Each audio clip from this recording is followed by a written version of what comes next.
Before we begin, just giving you an update on our new subscription. It's called David McWilliams Plus on Apple. You just double click, you get no ads, and you get me and John, pure and simple. And Mac, you get early access to episodes. Did you know that? Sure, my day is made. To understand the economy, you have to understand human nature. This podcast is powered by Acast. How are you doing there? It is podcast time. We are back in the HQ. All is good. It is tropical in Ireland. Met Éireann are warning that we are going to have the heat wave. They warn every day there's a new warning. Every other country has had for the last 7 or 8 weeks. Apparently Ireland's going to get 2 days of it, John. Yeah, well, that's all we could handle. And I am now lathered with factor 70. Before I even get out of the basement, having come from the heat of the Mediterranean back into the balmy air of Dunleary, and a victory for Ireland against the All Blacks. On the weekend, it was terrific. I didn't see it. Nor did I. I listened to it on the radio. And the lads were in tears on the radio. I know. It was fantastic don't let stuff. him getting all upset. Do you know what I tried to do that morning of the game? I think it must be now my 20th time trying to stream. Oh, yeah. And give your credit card details and it fails. Give your credit card details and it fails. And so then I went back to RT2 and just listened to it on the radio. On the radio, yeah. So if anybody knows how to stream these things illegally, will you just send us in? Well, I always try to stream the Camogie games. And it's of course you do. What I love about this podcast is we're talking about Ireland against the All Blacks, international sport, played at the highest level between professionals. And John says, I tried to stream Camogie games. Camogie, that's where it's at, man. That's where it's at. Anyway, but you're quite successful at streaming Camogie games. I remember at the Dalkey Book Festival. You were at the book festival. We were sitting behind in the green room when I was trying to engage people with big ideas about the world. And John was going, "Yeah, go on, get into them." And this was John's commentary on. I got them all into it though. All those big brainy authors. They were all cheering at the end. Anyway, and I'm just back from my travel. I tell you what. European airports, John, all I can say is the Hunger Games. That's what they're like. I swear to Jesus, it's just like insane. Really? Do you know what, Mac? I don't know. Maybe it's just me, but as you know, back from Spain, I breezed through every single airport. It was just a beautiful thing. Well, John, I've always thought you were kind of a sagacious type of prophet. Yes, of course. I've got into the readings. I'm reading a book called The Gardens of Light. Speaking of breezing in, like a sort of a holy shaman, as you walk through Dublin Airport with your followers behind you, as you breeze in. A book by a guy called Amin Malouf, who is a Lebanese French author. And it's about, now, this is my latest obsession. Go on. It's about a prophet called Mani, who lived in the 2nd century in what's now Mesopotamia, and a religion called Manchaeism. And it was sort of at the time, you forget that Christianity and Zoroastrianism and all these religions, they were kind of competing for converts at the time. And there was a whole rake of new religions knocking around. And one geezer was a fellow called Mani, and I'm reading his biography. What was his main thrust? He was like you in the Hunger Games airport. He was Zen. He was Zen. But was it based on some sort of philosophy? Yeah, what was the basic? he goes to India. So he goes from... They always go to bloody India and come back. Exactly. Yeah, like the Beatles. Like the Beatles, exactly. So he's hanging out. He's the son of a Parthian warrior. The Parthians were a huge tribe that fought the Romans in what is now Mesopotamia, Iraq, for years and years and years, right? And his dad abandoned him, and he ended up with this in a bizarre sect. Okay, like the Screamers, or remember the Screamers in Dublin, or actually not in Dublin, they were out in Donegal. They used to scream and all this. It was a bizarre sect, and then he just becomes this extraordinary shaman and holy man and thinker, and it's kind of like a Jesus character. He was like a pound shop Jesus who never caught on. Right. Yeah. Okay. He just didn't have the right marketing. He didn't have the right branding. His marketing department was asleep. But anyway, that's my latest obsession now. Next week I'll be telling you about Mani in India and Mani in China and all these bizarre things. But are there any current followers No, he's just me. Oh. By the end of this podcast, you might have a few more. Well, so if anybody out there wants to join a sect, okay, I'm establishing a sect, and it will be for 3 weeks only. Yeah. Right? There's a window is closing in the Mani Special offer. sect. If you'd like to walk like a holy man through Dublin Airport, where all around you is the Hunger Games, follow me and Mani in our Sanio Mani. Sanio Mani, and the name of the book is The Gardens of Light. The area is Mesopotamia. The year is the year of our Lord, about 300 AD. Yeah. And the characters are fantastic. Brilliant. Now, you were talking China. You mentioned China there, Mac. Let's talk economics. Let's talk economics. Since that's what we're here for. Exactly, okay. But I want to ask you about China because there's a lot going on there and not much is being kind of spoken about. It's hard to gauge exactly what's kind of trouble they're in. Well, I think it's very interesting. There was an expression that the Chinese were desperately trying to get rich before they got old. Yes. Right? So that has been one of the dilemmas for China, has been the fact that the one-child policy means that its population is aging very, very quickly. Yeah. And the idea is that could they possibly get rich before they got collectively old? Yeah. And of course, the model in their head, or the warning in their head, was Japan. Although anybody who's been to Japan would say, if that's where you end up, it's not a bad place to end up, right? But obviously, Japan's been in the news because of the shooting of Abe. Yeah, bizarre. Very bizarre. But if we come back to China, because of what's going on in Russia, because of what's going on in the States, because of what's going on in financial markets, I think people have missed maybe the biggest story this week, which is the GDP numbers out of China show that China's probably in a recession. Oh, now, really? Yes. Now, this is really big because the working assumption for the last 30 years has been that China, having a growth rate of about 10% per annum, is going to take over the world, right? And is going to suck in all the capital of the world, etc., right? And what is happening right now is Chinese economy is slowing very, very quickly, like slowing to a recession very, very quickly. Right. And the reason is threefold. One, about 24 months ago, when we reported on the show that the Chinese authorities decided to close down lots and lots of gaming, what they would call frivolous entertainment on the internet, right? Yeah. Now, what they were the big cancel culture that was going on and all that kind of... But what they were trying to do is they were trying to shift Chinese skilled technologists away from what the Politburo thought was frivolous games and eBay-type outfits and, what they call consumer-facing technology. And they wanted to push them into harder technology like semiconductors and aircraft manufacture. Yeah. What has actually happened is because the Politburo has signaled that it doesn't value tech. Right. Lots and lots of tech investment has just stopped in China because their feeling is, look, what's the point in us investing if at the whim of Xi, we can close down these companies, right? And the great example is gaming companies, which were making, JM plays those weird games, right? Yeah. All that sort of stuff. James be weird anyway. Hold on, there's the old COVID. Right? So that's the first thing. Second thing is the real estate boom in China. Yes. Which has been going on for about 2 decades, right? Not unlike the Celtic Tiger. Basically, lots and lots of Chinese people decided that what they would do is they'd buy a second apartment for their retirement. Yeah. So, like any pyramid scheme, the way in which people at the retirement got paid was as if young people were coming in paying higher rents. Yeah. And again, there's been mad overinvestments. Some analysts estimate that real estate is about 30% of Chinese GDP internally, which is phenomenal. Whoa. Well, we know that there are hang on, let me just think about that for a second. 30% of China's GDP is real estate. Compare that to, give me a comparison with Ireland back in the height. Ireland, the top of the Celtic Tiger, we were spending about 16 or 17% of GDP on construction. Right. So this isn't just construction. This is the whole sector, right? Right. Okay. But it's very, very high at a time when prices are falling. Up. We do know that there are 90 million vacant apartments in China. Jesus. 90 million. There are more vacant apartments in China than there are German people in the world.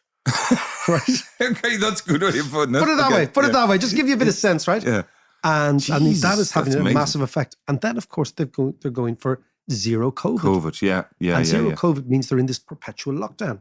Yeah. So that when COVID emerges, and we know that's a bonkers policy. I don't quite get that. But particularly, I got some form of what seems like COVID last week. Now, Yeah. I've tested negative, but in the air are all sorts of variants. It's so Yeah. obvious now, right? Yeah. And some people are testing positive, some people are testing negative. And it's affecting different people different in ways. very, very different ways. But if you go for zero, I mean, you know, the Kiwis, I know we have to mention the All Blacks again. Okay, I know. But mentioning the All Blacks, the Kiwis went for zero COVID. And it has been very, very difficult for them to Get back. open up their economy. They're an island in the middle of nowhere. Yeah. Right? Yeah. So the Chinese going for zero COVID makes no sense. But again, all this is the interesting thing. So Xi is in his third presidential term. Well, right? he will be. He will be. Yeah. And up until now, there was this sense that he was omnipresent, omni-gifted, understood everything, controlled China with an extraordinary dexterity, right? Now maybe there's the idea that, hold on a second, are we prepared to give this guy another term in office, right? Now, I think they will. Yeah. But given all these things that are going on, now the model, and just if you want to know more about this, I was reading this morning the great Substack by Noah Smith, who we've had on the show. Yes. He's very, very good. And he was Rabbit Man. He's a combination of Rabbit Man and Yeats. Yes, that's right. Yes. Okay. Yeah. He is it's a strange combination of bunny rabbits and W.B. Yeats. But who am I to judge? Who am I to judge? But his Substack is marvelous, right? Well worth it. From my own perspective, I think what's interesting for us to look at China is to look at it in the context of Japan. So Japan from 1946 to 1990 grew at these phenomenal speeds, particularly through the 50s, 60s, and 70s. So you take, for example, this one statistic, which I always find amazing. Japan is totally and utterly destroyed in 1945. By 1967, it was the second largest economy in the world. Yeah. So imagine That's what phenomenal. It is phenomenal. Yeah. And all the brands and all the cars and la. And then in the 1980s, it gets into the real estate thing. And you can see it's almost the same in China. So China, the 1990s, the noughties, it's all export. Then in the last 10 years, it's all real estate. And at the same time, both Japan and China were suffering from falling populations. The Japanese have been about 20 years ahead of the Chinese. And ultimately, I think that's probably what's going to happen. Now, the reason this is all important is that the assumption has been, number one, that Chinese demand will continue to power the commodity side of global production. And number two is that Chinese surplus money will continue to percolate into emerging markets. This idea of the checkbook diplomacy. Now, if the Chinese economy slows down very, very rapidly, I think it's not that those bets are off, but it's a totally different world. There's less surplus money knocking around in China for them to indulge these projects around the world. You see, what worries me is, and we've spoken about this before, is that the Chinese committee meeting coming up in October. Politburo. It's coming up in October, I think, isn't it? September, October. Yeah. And it's a coronation. Yes. It's like what the Brits have. Yes. Yeah. Without the bling. Without the bling, Without the paedophilia. So after that, there was talk of, Xi has his eye set on Taiwan. Yeah. In the old kind of American way of doing things, like a good old war gets the economy going because it just shifts it into a military kind of... If you win. Well, you know what I mean? Yeah, sure, if you win, but it might be a good way for Xi to, kickstart, give it a little boost through a nice little war with Taiwan. I think all this thing is possible, but one of the working assumptions has always been that China would continue to grow at, if not double-digit, high single-digit growth rates. And that would generate the income to allow them to paper over the cracks of the inconsistencies of their various policies, right? What seems to have happened very, very quickly, and again, I think it's because the world is sort of distracted by other events, is that in Asia, the rapid slowdown of China, it's really rapid, right? over the last, well, progressively in the last 10 years, but rapidly in the last year, is a factor which will have profound implications on the way in which China behaves. And so I don't think it's something we've yet really grasped. Another factor, of course, is the fact that, China for so long was adding workers to the global supply chain all the time, dragging down wages all around the world because supply chains were being impacted by Chinese workers. So it's a fascinating juncture to be at in what has been a fascinating year, 2022, because almost every single assumption that we decided to go with in January in 2020 is wrong. Yeah. Financial markets, wars in Russia, energy prices, food prices, Chinese growth, like all those big pillars of the global economy, which is what Sony was talking about last week. Yeah, so I was just going to go on to Sony Kapoor because he was fantastic and he pulled all these various different issues together and he was really good. But yeah, you're right. I mean, when you look back and when we look back in a few years' time at 2022, what a bonkers year it has really been. Bonkers year. And then the pandemic is kind of back as well and all various different things. So what is interesting is maybe one of the big stories of 2022 that we haven't really got our heads around yet is the global implication of a rapidly slowing China. And it's very, very hard to know how it pans out. But it's something that we should, as the Skibbereen Eagle said, is keep your eye on you when you go to the Tsar in Russia. It's the Dave McWilliams podcast is keeping its eye on China. And you better be worried. Okay, Mark, so we were talking about China there prior to this and Sony Kapoor. Oh, from last week, yeah. From last week, who was fantastic. And went down very, very well with the listeners. Yeah, and rightly so. Let's just talk about a few. Oh, yeah, because you said we're going to go through a few of the things again. There was just a few things that I would mind a bit of clarification on. He talked about the valuation effect. Yeah. And that it was the end of like the QE of 20 to 25 trillion that was injected into the global economy over the last while. That's come to an end. The low interest rate period is now over and the corporate tax rate is now over. So we're in a new kind of era. And he was talking about the reduction of valuations of property and all that kind of stuff. Surely, is this a good thing? Well, what he was talking these about, corrections and rebalances. Let's go back to what we were talking about China and this notion that 2022 has been unbelievably complicated, unusual. Yeah. What Sony was talking about is that 2022 and these next couple of years constitutes a massive shift from what went before. So in a way, everything that happened in the last 3 decades was yesterday's story, and tomorrow's story is going to be quite a different one. Yeah. So he said, let's look at financial markets. So financial markets have had the worst performance in the last 30 years, in the first 6 months of this year. I mean, that's, again, it's hard to put your head around it. Sometimes people will have talked about crypto and Bitcoin, those falls, but the falls have been across the board, right? Yeah. And he's saying the valuation effect. So what he's saying is that over the last 30 years, interest rates went from low double digit, so 15 or 16%. Irish people might find it bizarre, particularly the younger generation, to know that in the early 1990s, Irish interest rates were on average 14 or 15%. Yeah. Right? And the Irish rate of inflation was 2 or 3%. So real interest rates were a punitive 13% here, which is extraordinary if the economy ever grew at all, given those sort of headwinds, right? Now, what that meant was that what he was talking about is how you value companies and the role of interest rates in valuing companies, which is a very fundamental basic of finance. And anybody who's done finance will have, there's a variety of ways of valuing companies, but one is what's called discounted cash flow, right? It's basically how much is your cash flow worth. Now, the idea is that cash flow is incredibly important because you can sell all you like, you can have great branding, you can have great marketing, you have great market share. Companies go bust when they run out of cash. That's what actually happens, right? Because you need to pay your workers, you need to pay your suppliers, all that kind of stuff. So you can have amazing companies with, so you think of all those tech companies and all those, even those crypto companies that are going bust now, right? The reason they're going bust is they ran out of cash. They spent too much cash. There was a thing when interest rates were low called the burn rate, kind of this macho idea, which is basically how much of other people's money the companies were burning to try and get to a certain level. Right. Okay. Now, so Burn rate. Yeah, I know. It's so macho, isn't it?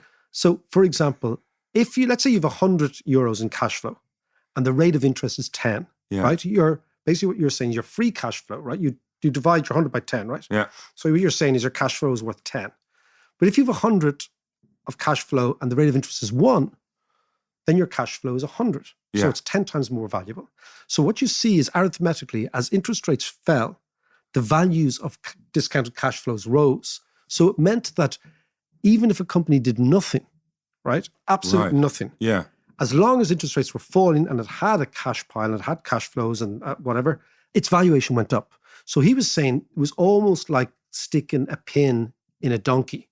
Do you know that right? Yeah. That as long as you did nothing ridiculously bad, the valuation of your company would go up as the rate of interest fell. And he said that's coming to an end. Right. So companies have to be much, much better at what they do. And I'm sure there were many CEOs going, I'm a genius. They all were saying I'm a genius. Yeah. I mean, I remember, the most worrying leading indicator for a company is if the CEO goes to Davos to talk about climate change, right? Then, sell the fucking thing, right? Sell it. These are rules of thumb, right? Rules of thumb. And again, lots of those CEOs would turn up at Davos or wherever, the Aspen conference, talking about climate change. You said, that's time to go. Yeah. Right? Yeah, you actually, you make widgets for a living, son. I don't give a shit what you think about climate change. You're not fucking qualified. Just because your bank balance has gone up, because your discounted cash flow has gone up, because the Fed has reduced interest rates, away with you, right? Yeah. So he was talking. I know. Listen, I had to suffer all that stuff because sometimes I'd have to be chairing those things. Yeah. Oh man, the ego. You just need to let loose once in a while. The ego has landed, and you're like, hey, Brad Chadwick the fifth, right? And Brad Chadwick the fifth would be, basically building breeze block buildings in middle American states, right? Yeah. And he would be deciding that so much of a genius he was because his share price went up that he'd actually talk to you about climate change or nuclear fission or something like that. You're like, get away, slap him away. So that's the first thing. The second thing I think Sonny was saying was again about corporate tax rates, wasn't it? Yes. Yeah. And again, so when interest rates are falling, there's lots of credit around, there's effervescence around, tax bases or tax takes tend to be buoyant. Yeah. And ideologically, since the early 1990s, one of the singular most conspicuous planks was reduction in taxation, both income tax and corporation tax. Yeah. Now, we in Ireland went one ahead, but the reason that Ireland reduced its corporation tax was the following. We had no corporations. So having a zero corporation tax, we didn't have any money to lose, right? Ireland was what we call a beer and biscuits economy. Yes. So it was basically Guinnesses and Odlums. We were making biscuits and beer. So all our manufacturing was a derivative of agriculture for many, many years. Yeah. And then we said, okay, Jesus, how are we going to change this? Well, we'll change our corporate tax rate. We'll get in money. We'll get in companies, etc. So we're an outlier because we didn't have an industrial revolution. Yeah. But most countries have had corporation tax rates of around 30 or 40% on annual profits. And they've been rapidly reduced over the last 10 years. Yeah. And what Sonny says is that's kind of come to an end. And the reason it's come to an end is governments now need the revenue. Right. And but what about this 15% across the board? Well, the 15% across the board is a global minimum corporation tax rate to even the playing field. But if you look in the United States, like corporation tax is about 30%. The Brits were trying to bring down corporation tax as with the French and as with the Germans, but it seems to have stalled. In fact, even if you look at the, how would you describe the Tory leadership? It's just great fun. It's a circus. It's a complete circus. Yeah. And it's a fantasy circus. Yeah. A fantasy and economics. your mordant one. My penny. Yeah. What can I say? I actually saw it. You heard it here first. I saw an interview with her and she was actually quite impressive. Well, it's also, I think that if you've been ruled by generations of upper class twits from Eton, which they have been. Yes. I mean, God love them, they have been, Yeah. And if not Eton, Oxbridge, right? I think there was something, was it 15 of the last 16 prime ministers or something like 8 of the last 7, or something crazy like that. went to Oxford or Cambridge, and many of them went to public schools. Did you just say 8 of the last 7? Probably. That's because I'm following Manny, man. I'm in my Zen mood. I'm in my Zoroastrian phase. Okay, 8 of the last 7. Anyway, I think she's just different. She's not. Yeah. A, she's not a bloke, and B, she's not posh. Yeah. You know, and that's what the Tories maybe need. Anyway, but corporation tax. Yeah. So what Sonny was saying, that has come to an end. And corporation tax will rise, and of course, if corporation taxes are rising, it means the government is getting a bit of your profit, not your shareholders. So your share price is falling. Right. So that's another thing he was talking about. Yeah. And the other thing, let's just move on, because the other area that he spoke about was when he was looking to the future.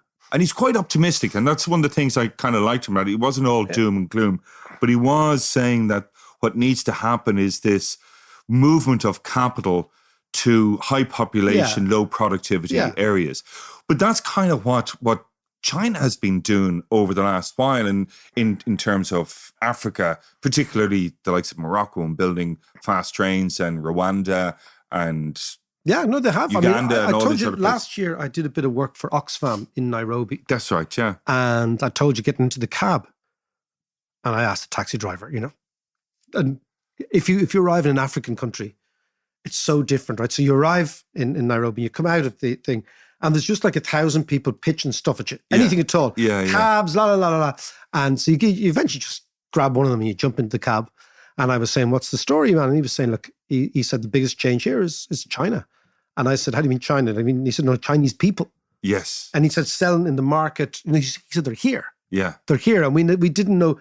And it was, you know, he says, we didn't know where they came from. But then we just woke up and there were loads of them here, right? But that's... Did you resent them? No. I mean, they're bringing in cash and they're bringing in investment and... Yeah, and that's. I mean, the funniest thing is when I first went to Africa, speaking of resentment, white South Africans, but I did a lot of work down there, well, always went on about how much, you know, how black people had no resentment towards them in apartheid and they were incredibly forgiving. And this was a characteristic of black culture, this extraordinary forgiving thing. And then I actually chatted to a black chief executive of a large company in South Africa. And this is in 2000, so a long time ago. And I gave him that spiel about, you know, and he said, man, it's very simple. They pretend it never happened. We pretend to forgive them. It's really good, isn't it? Yeah. So the whites pretend apartheid didn't happen. And we black people pretend to forgive them. And that's how we live together. Yeah. And I thought it was like... For now, that's how they live I just thought like, now, it was like, whoa, okay, I hear you. Right? Yeah. But what Sonny's talking about is almost like... So the Chinese are doing this for... A, they want resources. B, they don't want to commit troops to get that. So in the past, the Americans, what they did was our Russians propped up a regime, financed the regime, armed the regime. Yeah. And if their guy won, they got all the goodies, right? Whereas the Chinese have this idea called checkbook diplomacy, where they'll actually just pay. Yeah.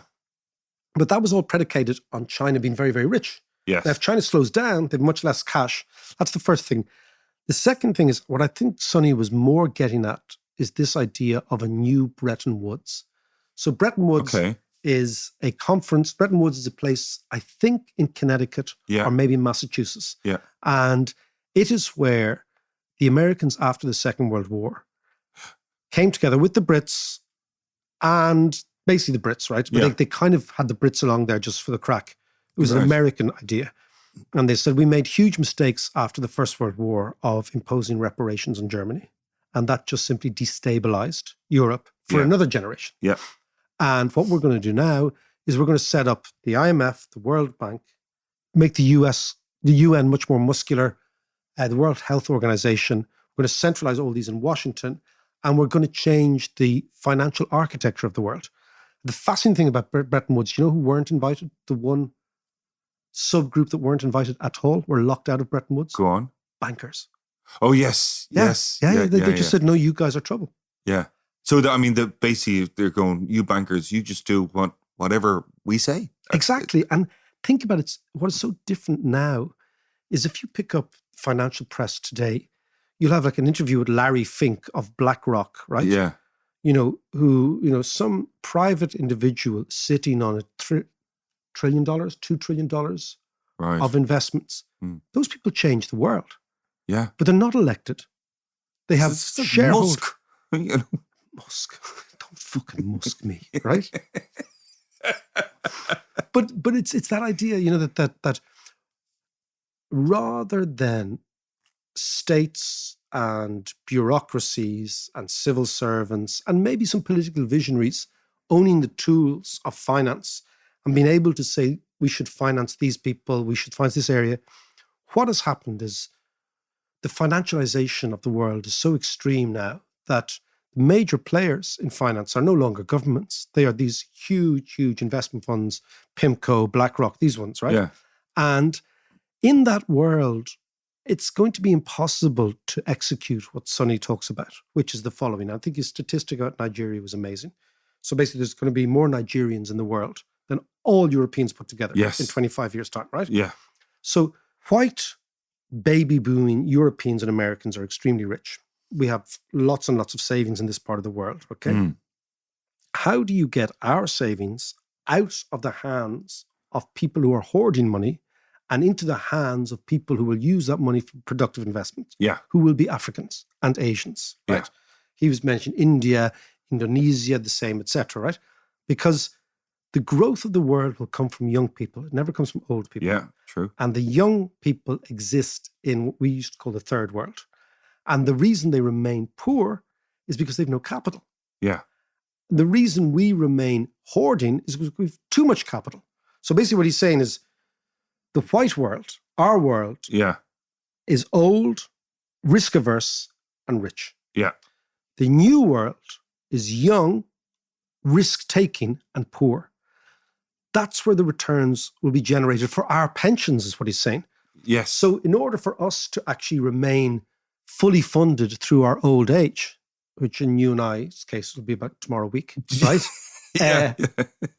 We need to This find weekend. productive investments somewhere else. Yeah. And those productive investments are going to be... I think the phrase he actually used as well was, it's all about financial flows, sharing, investing, redeploying capital, yeah. But how do you do that? How does that happen then? Well, this is the thing, is it demands you cannot in all conscience say that the solution to the world is large investment and hedge funds, right? Yeah. We know that that's not the Yeah. case, right? Yeah.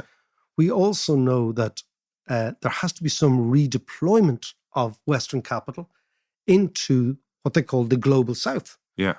Because if there isn't, and this is something might talk about on Thursday, like lessons that I learned in Lebanon. Yes. If there isn't, those people are going to come here. Yes. So Yeah. it's kind of like it's a no-brainer, but at the moment there's no global urgency Yeah. to try and address this dilemma. Is that lack of urgency, is that born out of ignorance or kind of a fear of the unknown? I think it goes back to all regimes. So like if you think of Bretton Woods, this is like 1940s, the UN Security Council, that sort of diplomatic architecture that was justified 70 years ago is no longer justified. The world has changed completely. And there's no doubt, much more effective multilateral organizations, but there's no appetite for it. But the world at the moment is so fractured and so split along the various different political lines. Even America itself is so incredibly divided. Yeah. So it's in order to have some sort of global Bretton Woods, it seems almost impossible. I think it is almost impossible. Yeah. But also what is also impossible and immoral is for the present status quo to remain in place, where we become richer and richer. Yeah. And they become poorer and poorer. And we get all the goodies and they get none of the goodies. And we end up being retirees with massive benefits and their kids with no opportunities. And on Thursday, John, we're going to come back to a couple of lessons I learned in Lebanon, right? Which is that they've much better food than us. They're much better looking than us. and they've much better weather than us. No, but lessons, because I think maybe Lebanon is a canary in the coal mine. It's a warning sign from the future that things could happen. Right. You see the same thing happening in Sri Lanka as well. Yeah. So let's talk about that on Thursday. Great. Are these small countries leading indicators of what could happen in big countries? On Thursday, we're starting a new little initiative, which is to reward our Patreons for backing us over the last couple of years, for you putting your hand in your pocket and stumping up to keep John and I sane and slightly beyond bankruptcy. What we're doing is every week on our Patreon site, there are dozens of questions come in. We try to answer them, but from now on, we're going to answer them on the podcast. So that is patreon.com/Dave McWilliams. Sign up if you're not a member. If you are a member of the gang, by all means, anything that's on your mind, anything that's annoying you, issues you want explained, clarified, just jot them down. And every Thursday, we will answer some of your questions. Thanks so much. Talk to you Thursday.